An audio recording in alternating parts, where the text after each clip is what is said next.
Channel math in one shot. आज हम discuss करेंगे chapter number 6 life process.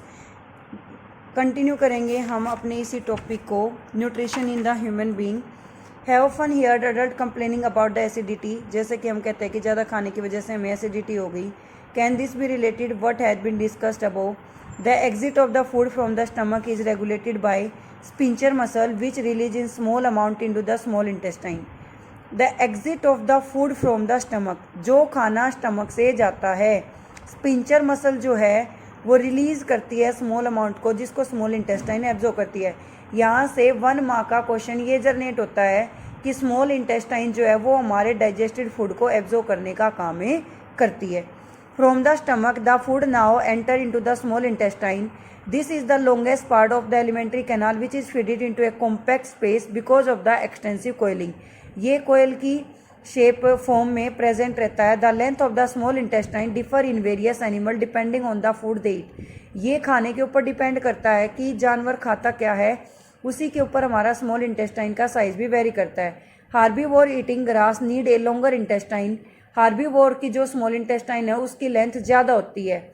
To allow the cellulose to be digested, उस cellulose को पचाने के लिए meat is easier digest, meat जो है वो जल्दी पच जाता है। Hence carnivore like the tigers have a shorter small intestine. Meat tigers को जल्दी पचता है क्योंकि उनकी स्मॉल इंटेस्टाइन छोटी होती है। इंसानों की स्मॉल इंटेस्टाइन जो है वो बड़ी होती है, इसीलिए हम उसको नहीं पचा पाते हैं। The small intestine is the site of the complete digestion of the carbohydrate, protein and fat. दूसरा 1 मार्क का क्वेश्चन जनरेट होता है कि स्मॉल इंटेस्टाइन के अंदर कौन कौन सी चीजें हैं जिनका डाइजेशन प्रॉपर होता है। कार्बोहाइड्रेट है, प्रोटीन है और फैट है। It receives the secretion of the liver and pancreas. For this purpose, the food coming from the stomach is acidic, has to be made alkaline for the pancreatic enzyme to act. Bile juice from the liver. Liver किस juice को generate करता है? Bile juice को। Stomach किस acid को generate करता है? Hydrochloric acid को। Accomplish this addition acting on the fat. Fat are present in the intestine in the form of the large globules which make it difficult to enzyme act on them. Bile salt break down into the smaller globules, increasing the efficiency of enzyme action. This is similar to the emulsifying action of the soap to dirt. We have learnt above in chapter 4. जैसे कि chapter number 4 में chemistry में हमने पढ़ा था कि जब हम साबुन को एक मैले कपड़े के ऊपर अप्लाई करते हैं तो उसके अंदर जो मिसल्स की फॉर्मेशन होती है, यानी कि झाग बनते हैं, उससे जो पार्टिकल्स हैं वो बाहर फ्लो करना स्टार्ट कर देते हैं। The pancreas secrete the pancreatic juice. अब यहाँ से नेक्स्ट 1 मार्क का क्वेश्चन बनता है कि पेनक्रियाज किस जूस को जनरेट करता है, तो रहेगा पेनक्रेटिक जूस। उसके अंदर कौन कौन से एंजाइम प्रेजेंट होते हैं? ट्राइप्सिन प्रेजेंट होता है जो हमारा फैट को इमल्सिफाइड करता है। The wall of the small intestine contain the gland which secrete intestinal juice. The enzyme present it finally convert the protein into amino acid. ये इन एंजाइम्स को, कौन से एंजाइम्स में टूटा? आपका स्मॉल इंटेस्टाइन के अंदर इंटेस्टाइनल जूस में टूटा। अब ये किसके अंदर कन्वर्ट हो जाएगा? आपका अमीनो एसिड के अंदर। Complex carbohydrate into glucose, carbohydrate glucose में टूट जाएगा और फैट फैटी एसिड में। I repeat this line again, very important है। यहाँ से 3 क्वेश्चन निकल रहे हैं। The enzyme present in finally convert, enzyme जो है वो प्रोटीन से किस में टूटे? Amino acid. प्रोटीन से किस में गए? अमीनो एसिड में। कॉम्प्लेक्स कार्बोहाइड्रेट से किस में गए? ग्लूकोज में। और फैट से किस में गए? फैटी एसिड और ग्लाइसरोल में। Digested food is taken up by the walls of intestine. The inner lining of the small intestine has numerous finger-like projection called the villi. Villi क्या होती है? पतली पतली लाइनिंग का स्ट्रक्चर जो स्मॉल इंटेस्टाइन के अंदर प्रेजेंट होता है उसको हम क्या कहते हैं? विली।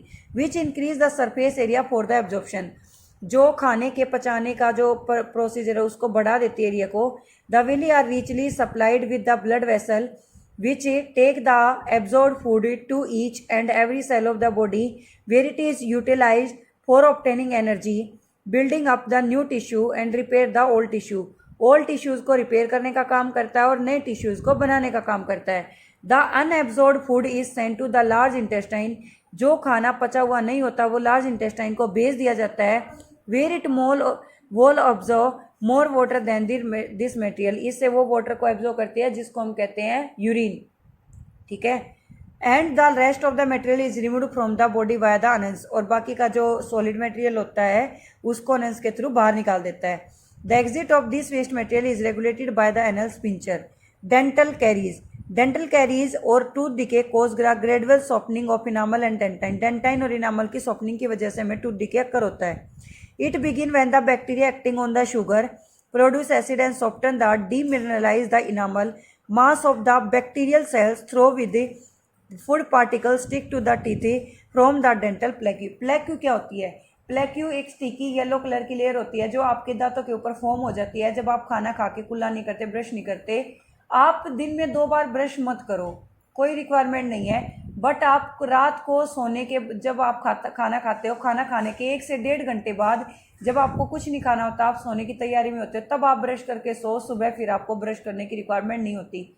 हम कहते हैं कि हमारे माउथ के अंदर जब हम सुबह उठते हैं तो सलाइवा सबसे बेस्ट हो जाता है और वो हम एज ए मेडिसिन भी यूज कर सकते हैं। जैसे आपके चेहरे पर निशान है तो वहाँ पर भी आप उस सलाइवा को लगा सकते हैं सुबह उठकर, पर लेकिन वो सलाइवा बेनिफिशियल होगा जब आप शाम को ब्रश करके सोते हैं। वो सलाइवा बेनिफिशियल नहीं है कि आपने 4 से 5 दिन तक ब्रश नहीं की और फिर सुबह आप उठकर अपने मुंह के सलाइवा को अपने मुंह पर अप्लाई कर रही हैं। Brushing the teeth after eating remove the plaque before the bacteria produce acid. If untreated micro organism may invade the pulp and causing the inflammation and infection, जिसकी वजह से इन्फेक्शन भी फैलता है। इंडेक्स का फर्स्ट क्वेश्चन है what is the role of acid in our stomach. हमारे stomach के अंदर एसिड का क्या रोल है? थर्ड है। फर्स्ट सेकंड जो है वो ऑलरेडी आपके नोट्स में शेयर्ड है। The wall of the stomach release a juice. जो स्टमक की वॉल्स हैं वो एक जूस को जनरेट करती हैं जिसको हम कहते हैं gastric juice, which contain the hydrochloric acid kill the bacteria which में एंटर इनटू द स्टमक। हमारे खाने के साथ जो बैक्टीरिया हमारे पेट के अंदर गए हैं उनको ये ख़त्म करने का काम करता है। द एंजाइम से पेप्सिन विच हेल्प, और जो एंजाइम पेप्सिन है वो हमारी हेल्प करता है in the digestion of food, food के डाइजेशन में, and require the acidic medium for the work. What is the function of digestive enzymes? ENZYMES आप लिखते हैं, आई नहीं आएगा। Digestive enzyme are the biological catalyst. Catalyst क्या होते हैं? जो रेट ऑफ रिएक्शन को इंक्रीज और डिक्रीज करने का काम करते हैं। दीज आर दो substance that are used to increase और decrease the rate of reaction which break down the complete food material like the carbohydrate, protein, fat into the simpler form which can be easily absorbed from alimentary canal into the bloodstream. How is the small intestine designed to absorb the digested food? Small intestine को किस वे में design किया गया है कि वो खाने को एब्जॉर्ब करे? The inner surface of the small intestine has a million of the teeny finger like structures जिसको हम कहते हैं villi projection. These will increase the surface area for absorption wood, और ये विली जो है वो सरफेस एरिया बढ़ा देती हैं फूड को एब्जॉर्ब करने के लिए। Rapid absorption of the digestive food take place in small intestine. Intestine also help in the small absorption of fat, और ये हमारे फैट के एब्जॉर्प्शन में भी हमारी हेल्प करती है। इसके अपोजिट जो हमारे डिफरेंस हैं पर्टिकुलरली वो हमारे ऑटोट्रोपिक और हेटरोट्रोपिक में है। ऑटोट्रोपिक क्या होते हैं? The organism make their own food by itself, जो अपना खाना खुद बनाते हैं, सेल्फ न्यूट्रिशन होते हैं। इसमें हम किस ग्रीन प्लांट को लेते हैं? बैक्टीरिया। बैक्टीरिया से गया ग्रीन में, ग्रीन से जाएगा सल्फर बैक्टीरिया में। फोटोसिंथेसिस की क्या रिएक्शन होती है कि जब कार्बन डाइऑक्साइड वाटर के साथ रिएक्ट करती है तो ग्लूकोज और ऑक्सीजन की फॉर्मेशन देती है क्लोरोफिल और सनलाइट की प्रेजेंस में। हेटरोट्रोपिक न्यूट्रिशन इसका अपोजिट है। The organism which depend on the other organism. जो ऑर्गेनिज्म अपने फूड के लिए दूसरों के ऊपर डिपेंड करते हैं और अपना खाना नहीं बना सकते हैं उनको हम हेटरोट्रोपिक कहते हैं। ये 3 टाइप के होते हैं हमारे, सेप्रोट्रोपिक, पैरासिटिक और होलोजोइक। सेप्रोट्रोपिक जो होते हैं वो the organism which depend on the dead bodies for food, जो डेड बॉडीज के ऊपर डिपेंड करते हैं like bacteria and fungi. The organism which show saprotrophic nutrition, उनको हम सेप्रोट्रोप्स कहते हैं। पैरासिटिक इसका अपोजिट हो जाएगा। The nutrition in which parasitic absorb food from the body of the living host like mosquito, मच्छर जो जिंदा इंसान का ही खून चूसते हैं, without killing it. In this parasitic benefit and host is harmed like female anopheles से मलेरिया फैलता है। Plasmodium, tick, lice, leech, ascaris, ये सारे कुछ हमारे किससे फैलते हैं? पैरासिटिक हैं। Holozoic nutrition, the nutrition in which the ingestion, digestion, absorption and assimilation, egestion take place, तो सारे हमारे किस में आएंगे? होलोजोमिक में। ऑल एनिमल्स और ए अमीबा। इंजेक्शन का मतलब होता है taking of a food through the mouth. Thank you so much for watching, bye.